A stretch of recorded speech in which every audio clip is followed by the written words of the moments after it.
మళ్ళీ అతను roof top open చేసి మళ్ళీ చేతులు ఊపుకుంటూ రోడ్ షో చేసుకుంటూ, అంటే తల్లి చనిపోయి పిల్లగాడు చావు బతుకుల మధ్యలో ఉన్నాడు, మీరు వెళ్ళండి అని వెనక్కి పంపిస్తే కూడా మళ్ళీ కారులో రూఫ్ టాప్ ఓపెన్ చేసి చేతులు ఊపుకుంటా అభిమానులను సంతోషపెట్టుకుంటా రోడ్ షో చేసుకుంటా అతను వెళ్ళిపోయింది అధ్యక్ష. పోలీసులు కేసు చేసిరు. కేసు మీద థియేటర్కి సంబంధించిన కొంతమందిని అరెస్టు చేసిరు. అరెస్టు చేసి 10-11 రోజుల తర్వాత పోలీసు హీరో గారింటికి వెళ్ళిండ్రు.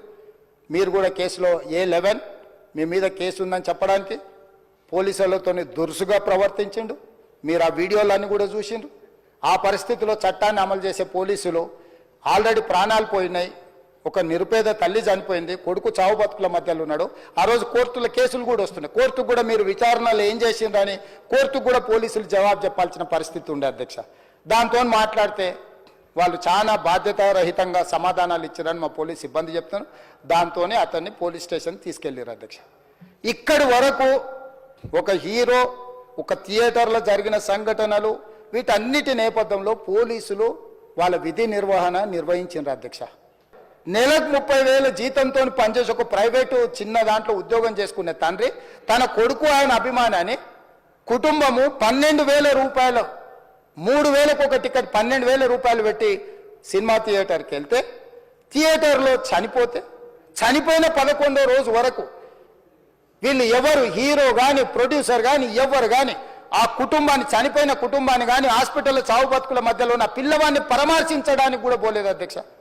ఇది ఏ రకమైన మానవత్వం అధ్యక్ష? నాకు అర్థం కాలే. ఇలాంటి మానవత్వం లేకుండా వ్యవహరించిన వాళ్ళను పోలీసులు విధి నిర్వహణలో భాగంగా పోలీస్ స్టేషన్కు తీసుకెళ్తే ఒక ఆయన ట్విట్టర్లో పెడతాడు అడ్డగోలుగా 10 ఏళ్ళు మంత్రి చేసి ఉద్యమాలు చేసినామని చెప్పుకునేటోళ్ళు, ఉద్యమాల సమయంలో సినిమా షూటింగ్లో జరగొద్దని దాడులు చేసిన వ్యక్తులు ఇవాళ అతను భగవత్ స్వరూపుడు, అసలు అతన్ని పోలీసులు ముట్టుకుంటారా? అసలు ఈ రాష్ట్రం ఏమైపోతుంది? ఈ రాష్ట్రం ఉంటుందా? ఈ రకంగా రాజకీయ పార్టీలు అధ్యక్ష, రాజకీయ పార్టీలు ప్రజాప్రతినిధులుగా చనిపోయిన ప్రాణాల విలువ లేకుండా చావుకు కారణమైన ప్రత్యక్షంగా పరోక్షంగా అయిన వాళ్ళని పోలీస్ స్టేషన్కు విచారించడానికి పిలిస్తే కూడా అది కూడా తప్పుపట్టి ప్రభుత్వాన్ని బద్నాం చేయాలి, ముఖ్యమంత్రిని తిట్టాలని ఎంత నీచమైన భాష వాడిన అధ్యక్ష. యూట్యూబ్లలో మీరు చూడండి.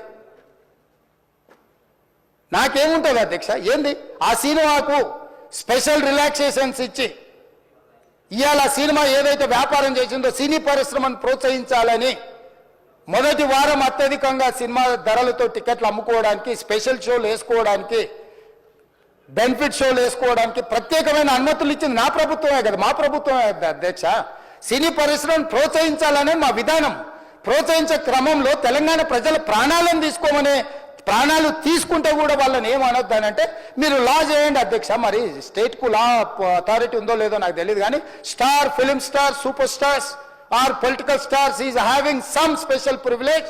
If they murdered anyone also we need not to prosecute or otherwise we need not to book any case against these personalities అని మనం మీరు చట్టం చేస్తా అంటే సినీ ప్రముఖులకు కానీ రాజకీయ ప్రముఖులకు కానీ స్టార్లని ఫీల్ అయ్యే వాళ్ళ పట్ల ప్రత్యేకమైన చట్టం ఉంటుంది. వాళ్ళ మీద కేసులు పెట్టొద్దని మీరు ఏమైనా చట్టం చేస్తే ఆ చట్టం అమలు చేస్తాం అధ్యక్ష. ఈ రోజున్న డాక్టర్ బాబాసాహెబ్ అంబేద్కర్ ఇచ్చిన చట్టం ప్రకారము దీనికి కారణమైన వాళ్ళను, ప్రత్యక్షంగా పరోక్షంగా కారణమైన వాళ్ళందరి మీద కేసులు కట్టి పోలీసులు విచారణ చేయాల్సిందే, బాధితులను శిక్షించాల్సిందే అధ్యక్ష. సో ఈరోజు ఆ కుటుంబాన్ని ఆదుకోవడానికి ఈ రోజు కూడా ఆర్థికపరమైన విషయాల్లో కానీ దీంట్లో కానీ వాళ్ళు ఎవరు పెద్దగా ఆసక్తి, కనీసం సినిమా వాళ్ళు ఒక్కరోజు అతను పొయ్యి వస్తే సినీ ప్రముఖులందరూ అతని ఇంటికి వెళ్ళి అతనికి మొత్తం ఏదో కాళ్ళు చేతులు యాక్సిడెంట్లో పోయినట్టు కన్నీళ్లు గారుస్తారు. ఈ సినీ ప్రముఖులు ఒక్కరైనా హాస్పిటల్కి పోయినరా అధ్యక్ష? నేను సూటిగా తమ ద్వారా సినీ ప్రముఖులను నేను అడుగుతున్నా అధ్యక్ష. తల్లి చనిపోయి 9 సంవత్సరాల పిల్లగాడు బ్రెయిన్ డెడ్ అయ్యి ఆక్సిజన్ అందక 20 రోజుల నుంచి హాస్పిటల్లో కోమాలో ఉంటే ఈ సినీ ప్రముఖులు ఒక్క రోజు కోసం పోలీస్ స్టేషన్ పోయిన ఇంటికాడ క్యూ కట్టి ప్రభుత్వాన్ని తిడుతున్నారు, నన్ను తిడుతున్నారు, అతన్ని పరామర్శిస్తున్నారు. ఏమైంది అధ్యక్ష? అతను కాలు పోయిందా, కన్ను పోయిందా, చేయి పోయిందా, ఏమైనా కిడ్నీలు దెబ్బతిన్నా, ఏమైంది? అతన్ని ఇంతమంది సినీ ప్రముఖులు పరామర్శించారు, కలిసిండ్రు, అభినందించారు. కానీ ఆ పిల్లగాన్ని కనీసమన్నా పరామర్శించడానికి సినీ ప్రముఖులు ముందుకు రాలేదంటే సినిమా ఇండస్ట్రీ సినిమా ఇండస్ట్రీలో ఉన్న ప్రముఖులు ఏం ఆలోచన చేస్తుండ్రో ఏం కోరుకుంటుండ్రో నాకైతే తెలియదు. అంతే extreme, it's humiliating and character assassination. నేను 20 ఏళ్ళుగా నేను ఎప్పుడు ఇలాంటి ఇష్యూలో 20 ఏళ్ళుగా నన్ను చూస్తున్నారు కదా, నేను ఎప్పుడైనా ఇలా చేస్తానా, ఇలా అంటానా, ఇలా మాట్లాడగలనా? అలా అన్నప్పుడు చాలా బాధ వేస్తుంది. ఎందుకంటే ఓకే అది ఫ్లోలో చెప్పచ్చులే, అది ఇట్స్ ఓకే. ఎనీవేస్ జరిగిందంతా మాత్రం చాలా there is a lot of wrong information going on, there is a lot of misinformation, lot of false allegation.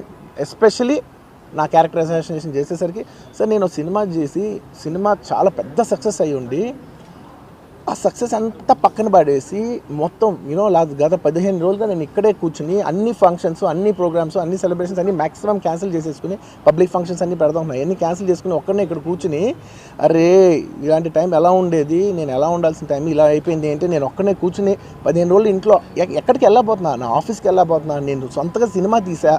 ఒక సినిమా 3 ఏళ్ళు కష్టపడి తీసిన సినిమా థియేటర్లో ఎలా ఉందో కూడా నేను చూడలేదు ఇప్పటివరకు. నేను నా సినిమా థియేటర్లో ఎలా ఉందో చూడలేదు నేను. And that's my biggest education. మీరు రాబోయే సినిమాలు నేను ఎలా తీయాలి, ఇట్స్ మై లెర్నింగ్ కర్వ్. నాకు చాలా ఇంపార్టెంట్ నేను థియేటర్లో చూడటం, నేను నేర్చుకుంటా సినిమాని. నేను మీకు నెక్స్ట్ ఇవ్వాలంటే సినిమా నేనేం చెప్తున్నానంటే ఇలాంటి టైంలో కూడా నేను ఒక్కనే ఇంట్లో 15 రోజులు కూర్చుని అరే ఇట్స్ ఓకే అయ్యేదైంది, ఇట్స్ ఓకే మన తప్పేం లేదు అంటే డైరెక్ట్ ఇన్వాల్వ్మెంట్ లేదు. ఇట్స్ నా ప్రెమిసెస్లో అయింది కాబట్టి I am extremely apologetic for what has happened. అలాంటిది ఇలా 15 రోజులు కూర్చున్న తర్వాత మీరు ఇలా అన్నారంట, మీరు అలా అన్నారంట, కాళ్ళు చేతులు ఇరిగిపోతే పర్లేదు అన్నారంట అంటే డెఫినెట్లీ చాలా బాధ వేస్తుంది. అందులో ఏంటి ఒక నేషనల్ మీడియా ముందు ఇలా మాట్లాడతాం అనేది నా క్యారెక్టర్ అసాసినేట్ చేసినట్టు కదా దేశం ముందు. అరే నేను కష్టపడిందే ఈ 3 ఏళ్ళు తెలుగు వాళ్ళకి. నా ఆడియో ఫంక్షన్ చూడండి నేనేమన్నాను, నా సినిమా చూడండి అది అన్నాను, నేనేమన్నాను, అరే మన తెలుగు వాళ్ళు పరువు తీసి ఎక్కడో నిలబెడదామని ఒక అటెంప్ట్తో చేశాను. అలాంటిది నేను అంత ప్యూర్ ఇంటెన్షన్తో చేస్తే నేను ఇలా చేశాను అలా చేశాను, నా మీద ఫాల్స్ ఎలిగేషన్ నాకు ఎంత బాధ వేస్తుంది. This is personally I mean to nobody, I respect everybody. నేను అసలు ఇదేం పర్సనల్ అటాక్ కాదు, ఏమీ కాదు. నేను జస్ట్ నా గురించి ఫామ్ అవుతున్న ఇన్ఫర్మేషన్ పీపుల్కి చెప్దామని, దట్ ఇలా జరుగుతుంది, ఇది నిజం కాదు, దయచేసి అర్థం చేసుకోండి చెప్పడానికి. అండ్ ఒక సిరీస్ ఆఫ్ ఈవెంట్స్లో చెప్తాను జరిగిన విషయం. ఏమంటే జరిగిన విషయం చాలా అన్ఫార్చునేట్. నేను గత 3 ఏళ్ళుగా ఈ సినిమా థియేటర్లో చూస్తేనే నాకు తెలుస్తుంది. అంటే నేను ఇన్ని కోట్లు పెట్టి అమ్మాం కదా సినిమా, నాకు రెస్పాన్సిబిలిటీ ఉంటుంది. సినిమా ఎలా ఉంది అది థియేటర్లో చూస్తే నా 3 years ఎఫర్ట్, అది జస్ట్ ఒక షో కాదు, నాకు ఎమోషనల్గా అది 3 years ఎఫర్ట్.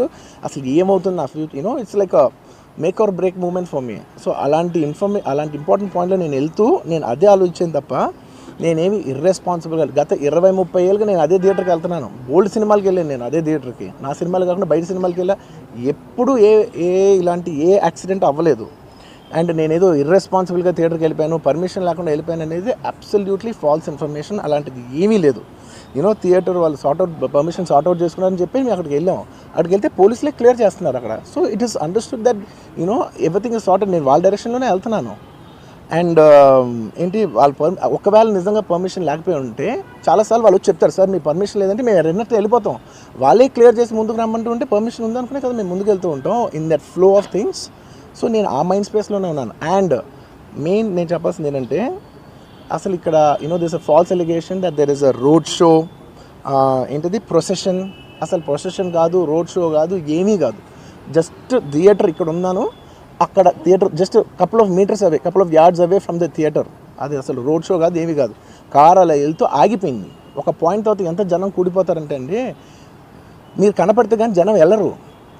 బౌన్సర్లు కానీ ఎవరన్నా పోలీస్ కానీ అందరూ అడుగుతారు, సార్ మీరు ఒక్కసారి వేవ్ చేసాను సార్ వెళ్ళిపోతారంటే మేము మామూలుగా ఎప్పుడు బయటకు వచ్చి అందరికి వేవ్ చేస్తాం. అది నేనే కాదు, ఎనీ లీడర్ ఎనీ సెలబ్రిటీ ఎవరైనా అడగండి, మనం వేవ్ చేస్తేనే వాళ్ళందరూ జరుగుతారు. ఓకే చూసాం సాటిస్ఫాక్షన్ ఉంటుంది, అప్పుడు దే స్టార్ట్ మూవింగ్ అవే.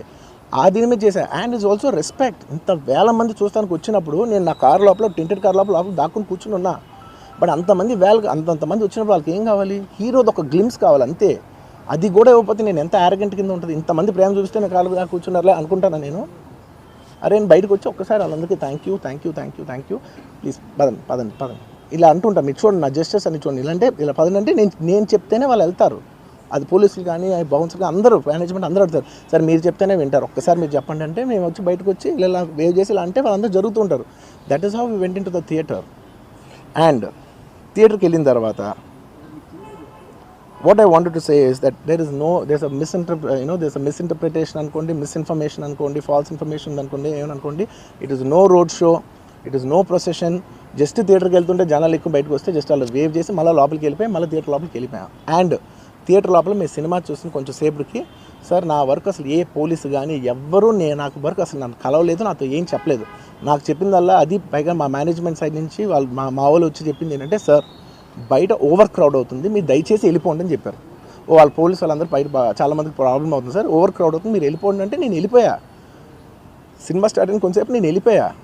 నేను మా వైఫ్ అందరూ మేము బయటకు వచ్చాము అంతే. నాకు అసలు ఆ తర్వాత నెక్స్ట్ డే నాకు తెలిసింది ఒక లేడీ ఇలా ఉందంట, కళ్ళు తిరిగి పడిపోయిందంట, ఆ తర్వాత ఆవిడ పాపం చనిపోయిందంట, ఇలా ఒక కిడ్ ఉన్నాడు అంటే నేను షాక్లో గురయ్యా.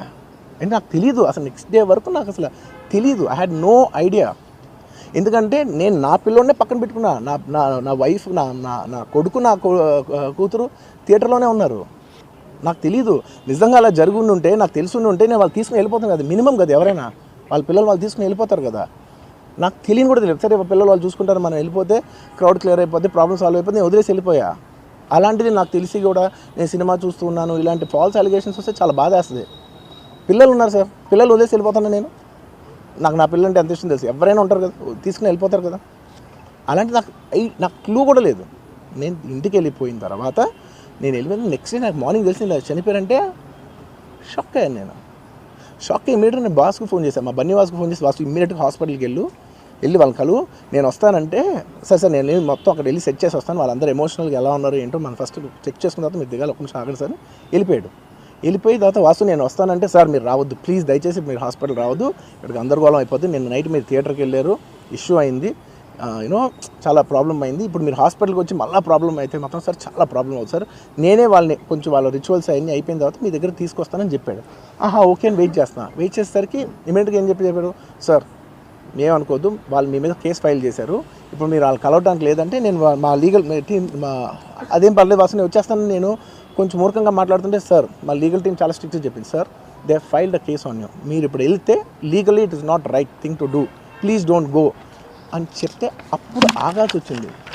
సార్ నాకు ఒక్కటే విషయం చెప్తా సార్, ఎవరో వైజాగ్లో చనిపోతేనో లేకపోతే చనిపోతున్నారంటేనో, లేదంటే విజయవాడలో చనిపోతున్నారంటే ఒక పెద్ద ఆవిడ అంటేనో, లేదంటే చిరంజీవి గారి ఫ్యాన్స్ మన నూర్బాయ్ లాంటి వాళ్ళు, లేదంటే కళ్యాణ్ గారి ఫ్యాన్స్ మన ఎవరో అంటేనే వాళ్ళందరికీ నేను వెళ్ళి పర్సనల్గా సార్ ఇక్కడి నుంచి విజయవాడ వెళ్ళాను సార్ ఎవరినో కలవటానికి, ఒక లేడీని, ఒక వైజాగ్ వెళ్ళాను ఇక్కడి నుంచి ఎక్కడో ఉప్పలు ఉంటే ఎక్కడో దాటి ఉంటే ఎక్కడికో వెళ్ళాను. అలాంటిది నా ఓన్ ఫ్యాన్స్, నాకు నా ఫ్యాన్స్ అంటే ఎంత ఇష్టం మీ అందరికీ తెలుసు, అలాంటి నా ఓన్ ఫ్యాన్స్ నా ఓన్ థియేటర్లో నేను ఉన్న ప్రెమిసెస్లో అలా జరిగిందంటే నేను వెళ్ళి కలవనాలని, వాళ్ళు కలవాలి నాకు ఉండదా, అది మినిమం కదా. అసలు ఎవడైనా వెళ్ళి కలుస్తారు, ఎందుకు కలవను నేను కలవపడడానికి ఓన్లీ రీజన్ ఏంటంటే I'm tired, I can't go, అంత మాత్రం నేను స్పందించలేదు అని అనడానికి కూడా లేదు. సో నాకు ఏం చేయాలో తెలియక నెక్స్ట్ డే సరే వాసు మనం వెళ్ళకపోతే బాగోదు, ఏం చేయాలో తెలియక అప్పటికప్పుడు ఒక వీడియో పెట్టా. ఎందుకంటే నేను కూడా షాక్లో ఉన్నా, జెన్యున్లీ నేను కూడా షాక్లో ఉన్నా. అరే ఇలా అయింది ఏంటి, ఎటు కాకుండా హాఫ్ ఆఫ్గా ఉన్నాను నేను జెన్యున్గా చెప్పా, హాఫ్ ఆఫ్ ఉన్నాను నేను, ఇప్పుడు కూడా కొంచెం హాఫ్ ఆఫ్గానే ఉన్నాను నేను, నాకు తెలుస్తుంది నేను కరెక్ట్గా సెంటర్డ్గా లేను, కొంచెం ఆఫ్లోనే నాకు తెలుస్తుంది. ఎనీవేస్ నెక్స్ట్ డే నేను ఒక వీడియో పెట్టా, సరే టు అట్లీస్ట్